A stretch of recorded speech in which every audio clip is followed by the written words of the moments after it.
अब यहाँ पर हज़ारों टेक्निकल एनालिसिस टूल अवेलेबल होते हैं। मान लो किसी भी एक टूल को मैंने फाइनल करा कि भाई इस टेक्निकल एनालिसिस टूल के हिसाब से मैं यहाँ खरीदना या बेचना डिसाइड करूँगा। उस टूल को फाइनल करने के बाद यहाँ पर मैंने काम की शुरुआत करी। अब उस टेक्निकल एनालिसिस टूल में किसी स्टॉक में एक बाइंग इंडिकेशन आया तो वो स्टॉक को मैंने खरीद लिया। अब यहाँ पर ये बात मुझे हमेशा मेरे दिमाग में रखना चाहिए कि ऐसा कोई भी टेक्निकल एनालिसिस टूल नहीं होता जो 100% की एक्यूरेसी दे सके।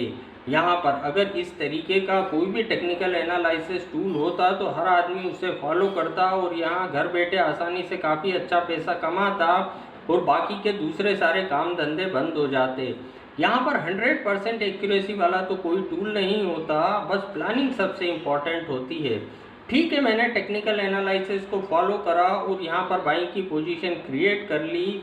अब मैंने बाइंग तो उस टेक्निकल एनालिसिस टूल के हिसाब से कर ली। पहला ट्रेड मेरा टेक्निकल के हिसाब से गलत हो गया।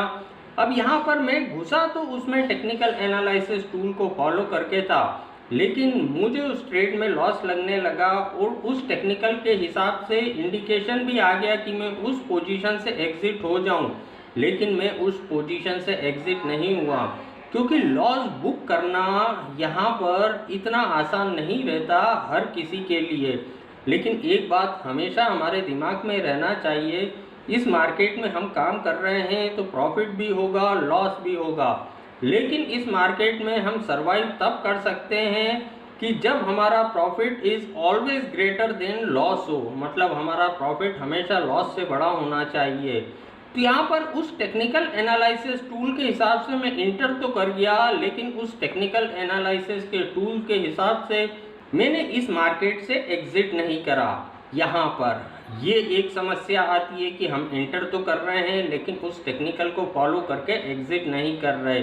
अब दूसरा प्रॉब्लम ये आता है कि हम स्टॉक में या इंडेक्स में स्विचिंग करते हैं। मान लो किसी एक टेक्निकल एनालिसिस टूल को मैंने फॉलो करा, उसके हिसाब से किसी एक स्टॉक में मैंने ट्रेड जनरेट करा। अब यहाँ पर मेरा ट्रेड गलत हो गया, उसके बाद मैंने स्विच करा, दूसरे स्टॉक में मैं चला गया, उस टेक्निकल एनालिसिस को फॉलो करा, दूसरे शेयर में ट्रेड करा। अब यहाँ पर मैंने जो पहले शेयर में ट्रेड करा था उस शेयर को ड्रॉप कर दिया। अब मैं दूसरे शेयर में स्विच कर गया। पता चला अगर मैं पहले शेयर को ही कंटिन्यू करता तो वहाँ पर मेरा दूसरा ट्रेड सही हो सकता था, लेकिन मैंने दूसरा किसी और शेयर में डाला, फिर मेरा वहाँ ट्रेड गलत हो गया, फिर मैं तीसरे शेयर में स्विच कर गया उस टेक्निकल एनालिसिस टूल के हिसाब से।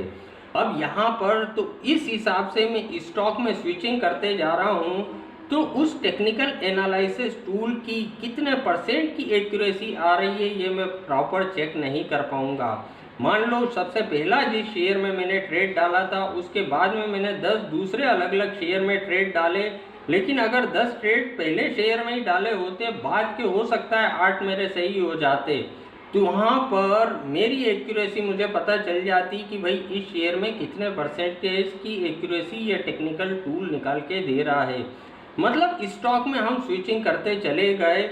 हमें ये ध्यान रखना है कि मान लो 60% भी दे रहा है, 70% की एक्यूरेसी भी दे रहा है, लेकिन साथ में 30-40% टाइम वो गलत भी हो रहा है।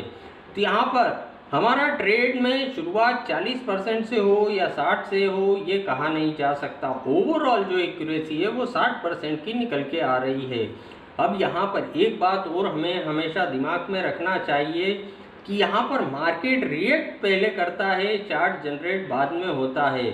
यानी यहाँ पर रिएक्शन पहले होगा, चार्ट जनरेट बाद में होगा। ऐसा कभी नहीं होता कि चार्ट पहले बन जाए और मार्केट गिरे बाद में। यहाँ पर पेपर कभी आउट नहीं होता है इस मार्केट में। तो यहाँ पर टेक्निकल एनालिसिस टूल को अगर हम फॉलो करके वर्क करना चाहते हैं तो यहाँ पर 100% उसको फॉलो करें। ऐसा नहीं कि हमने हमारी सुविधा के हिसाब से उसमें घुस तो गए लेकिन उस चार्ट को, उस टेक्निकल एनालिसिस टूल को फॉलो करके लॉस में हम एग्जिट नहीं हुए। तो यहाँ पर टेक्निकल एनालिसिस अगर फॉलो करें तो 100% उसे फॉलो करें और एक बार उसकी एक्यूरेसी ज़रूर चेक करें कि वो कितने परसेंट की एक्यूरेसी निकाल के देता है।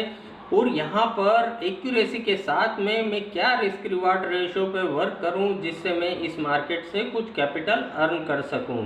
तो आज के वीडियो में इतना ही। अगर ये वीडियो आपको पसंद आया तो वीडियो को लाइक करना ना भूलें। Thank you.